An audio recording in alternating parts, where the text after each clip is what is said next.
당시에는 시끌시끌했잖아요. 근데 고쳐지는 게 별로 없는 것 같아. 다른 사람들은 이미 4년 전이라서 너무 오래전 일이어가지고 기억은 잘 못하는 거.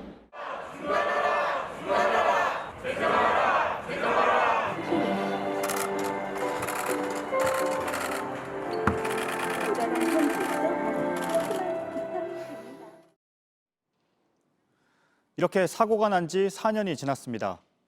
지하철역의 작업 현장은 얼마나 바뀌었을까?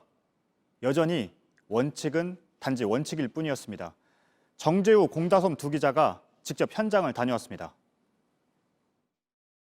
2인 1조가 안 되면 그렇게 들어가서 하지 말아라고 얘기를 하는데 근데 아까 말씀드린 것처럼 인원이 없다 보니까 그거를 장담할 수는 없죠. 지난해 개통한 김포도시철도 10개 역의 전기 관련 정비사가 18명입니다. 2인 1조 근무가 원칙이지만 인력이 부족해 지키긴 어렵습니다. 고압 전류를 다루는 일을 담당자가 아닌 사람이 맡거나 전기하는 사람을 기계 업무 시키고 또 기계하는 사람을 전기 업무를 시키다 보니까 전문가가 아니다 보니까 기계 작업자가 해다가 감전, 사고나 그런 위험이 되게 높고 스크린 도어를 관리하는 부서가 화장실 배관 정비도 맡았습니다. 배관을 정비하다 오물이 쏟아지면 직접 치워야 합니다. 첫 차가 오기 전 터널의 통신 장비를 정비하는 부서도 인력이 부족하긴 마찬가지입니다. 지하철 1에서 8호선을 운영하는 서울교통공사의 1km당 담당 인원은 55.9명, 김포도시철도는 9.8명에 불과합니다. 회사 측은 2인 1조를 철저히 지키라고 했는데 직원들이 지키지 않고 있다고 주장했습니다. JTBC 정재우입니다. 9호선 중앙보훈병원역에서 일하는 영무원 A씨는 오늘 지하철 선로에 혼자 들어갔습니다. 오전 11시 55분 역 선로에 있는 선로 전환기에 이상이 생겼기 때문입니다. 원래 영무원이 비상대응을 할 때는 2인 1조가 원칙입니다. 하지만 한 명이 휴가여서 혼자 선로에 들어간 겁니다. A씨는 선로 위에서 15분간 선로 교환기를 직접 조작하며 작업을 했습니다. 스크린 도어가 고장나도 제일 먼저 달려가는 건 A씨와 같은 영무원들입니다. 열차가 운행되는 동안 직접 열쇠를 꽂아 스크린 도어를 열고 닫습니다. 업무가 많아 현장에 혼자 있는 때가 많습니다. 2인 1조라 해도 한 명 한 명 각자의 이제 그 근무 시간대 그 근무하는 출근하는 그 스케줄에 따라서 하는 일이 다르거든요. PSD에 장애가 나면 한쪽은 아예 닫아놓고 한쪽으로 보도를 하는 거죠. 그래서 인원이 없기 때문에. 밤 시간엔 인력이 더 부족해 혼자 근무해야 합니다. 영무원이 자신의 안전을 지킬 수 있는 장비는 호루라기 하나와 호신용 스프레이뿐입니다. 그래서 호루라기를 왜 줬냐 이랬더니 위험할 때 불어라. 아니 호루라기 불어도 달려올 직원이 없는데 무슨 소용이냐라고. 사고를 막기 위해 반드시 최소 2명이 근무해야 한다는 원칙은 오늘도 지켜지지 않고 있었습니다. JTBC 공다솜입니다. 노동자들의 죽음을 막기 위해 시민운동에 뛰어든 김훈 작가를 제가 직접 만나고 왔습니다. 인터뷰 내용은 잠시 뒤에 전해드리겠습니다.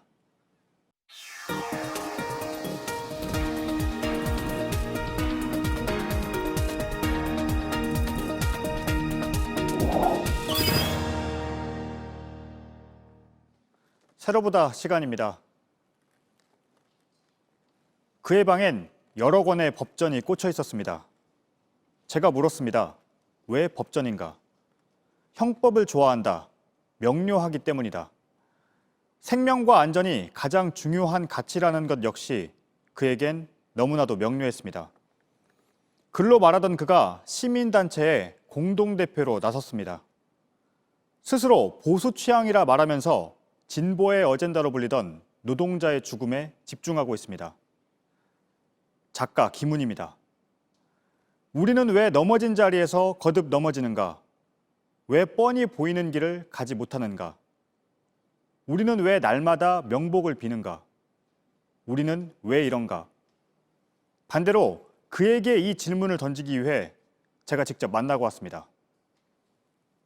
노동의 문제나 지금 생명 안전의 문제나 그 상당한 부분이 이렇게 겹쳐 있는 것이거든요. 매일매일 하루에 한 명씩 죽어가지고 1년에 재난 노동 현장에서 450여 명이 죽고 고층에서 추락해 죽는 노동자가 250명입니다. 그런데 이걸 물량으로만 따져봐도 소소한 사고가 더 큰 사고가 된 거예요. 이것이 이제 일상화되고 만성화되니까 그것이 그 남의 고통을 이해하고 고통을 느끼는 감수성이 이제 마비돼 가는 것이죠.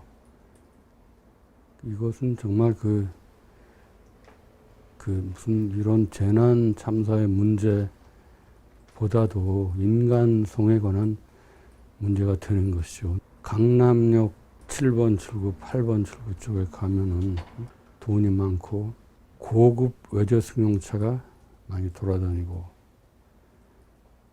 우리나라 최고의 성형 수술하는 병의원들이 있고 거기 가면 또 그 삼성 전자의 그 백혈병 피해자들, 반올림들, 그리고 해군 노동자들 다 거기 와서 이제 그 앞에서 아우성을 치고 있는데 거기는 보면은 그 거리가 그렇게 아우성을 치고 있는데도 늘 평온해. 아주 질서 있고 매일매일의 일상이 규칙적이고 평화적으로 돌아가는 거예요. 그게 여러 가지 아우성이 섞여 있으면서도 그 거리가 적막해. 그 여러 가지 표정이 막 인간의 표정들이 뒤엉켜 있는데도 그 거리가 늘 무표정해 보였어요. 그 거리가. 내가 거기 가보니까. 노동 문제는 사실 지금까지 진보의 어젠다라는 시각이 많았거든요. 그런데 보수 성향의 작가님이 직접 이 노동 문제에 집중하신 건 어떻게 봐야 할까요? 내가 보수 취향으로 분류되는 것은 내 본의가 아니지만 나는 그것을 자연스럽다고 받아들이는 사람이에요.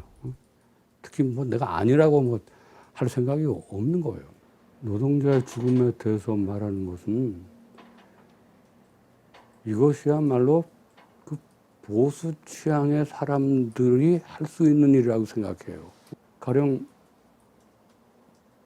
보수 취향의 사람들이 사회의 안전과 평화를 지향하는 사람들이잖아요. 그러면 이게 우리 보수의 아젠다가 돼야 마땅하잖아요. 이런 문제를 가지고 무슨 그렇게 이것이 뭐 이쪽이냐 저쪽이냐를 말하는 것은 참 무의미하고 앞으로는 점점 더 무의미해질 거라고 생각해요. 내가 이것이 계급 간의 문제라고 말을 하고 싶은데 이것을 학술적이나 사회과학적으로 증명할 수는 없어요. 그러나 그렇게 거듭 희생당하는 사람들이 우리 사회 부유층이나 권세 높은 집의 그 도련님이나 아가씨들이 그렇게 계속 떨어져 죽고 깔려 죽었다 하면은 수십 년 동안 그러면 한국 사회는 이 문제를 진작 해결할 수 있었을 거예요. 왜 넘어진 곳에서 거듭 넘어지는가? 왜 뻔히 보이는 길을 가지 않는가? 왜 우리는 날마다 명복을 비는가? 왜 우리는 그런가? 라고 말씀하셨는데 제가 질문을 좀 드리겠습니다. 우리는 왜 그럴까요? 우리는 이게 글쎄 그건 참 여러 가지 이유가 복합적으로 작용을 하고 있을 텐데 가령 이 노동과 노동자의 죽음이 재해 문제를 우리가 거론을 하잖아요. 그러면 또 한쪽에서는 거기에 대한 대항담론을 만드는 거예요. 대항담론. 그 대항담론의 골자는 뭐냐면은 기업하기 좋은 나라를 만들어야 된다는 거예요. 그런데 인간의 생명과 노동자의 생명 안전에 관한 문제는 그런 대항 담론의 틀에다 이렇게 가둬놓으면 안 되는 거예요. 그럼 담론들끼리 서로 장애물이 돼가지고 우리는 아무데도 못 가고 있는 아무데도 담론으로 담론을 막아버리니까 서로 부닥쳐가지고 그냥 혼돈이 벌어지는 것이죠. 그래서 못 가는 거예요. 그러면 우리가 기업하기 좋은 나라를 만들어야지요, 물론. 그러면 그게 노동하기 나쁜 나라가 되면은, 그러면 그게 무슨 인간에게 무슨 의미가 있어요? 내가 지금 나이가 73살인데, 내가 그런 이런 쪽에 관심을 갖게 된 게 한 7, 8년 전이었어요. 굉장히 늦은 거죠. 근데 난 늦게나마 내가 그렇게 된 것을 내 생애에서 큰 다행이라고 생각해요.